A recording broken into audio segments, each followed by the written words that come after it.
How to share Google Calendar with others. So all you have to do is to go directly to your Google Calendar here and basically open your Google account. So the next thing that you want to do is to, of course, set a schedule on your calendar.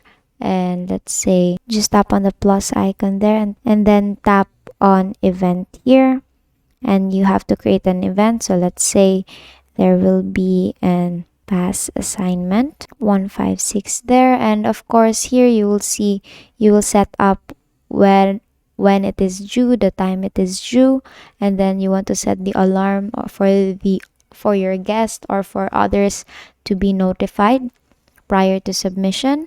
And here you'll see add guests. So here, if you tap on that, you will be able to add all the members that you want to set it with their Google calendars.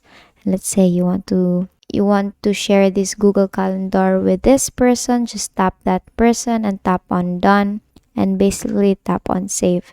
And now you have successfully shared your Google Calendar with others, and that is all for today. If this video helped you, please give us some thumbs up and subscribe to our YouTube channel for more tutorials. Thank you for watching.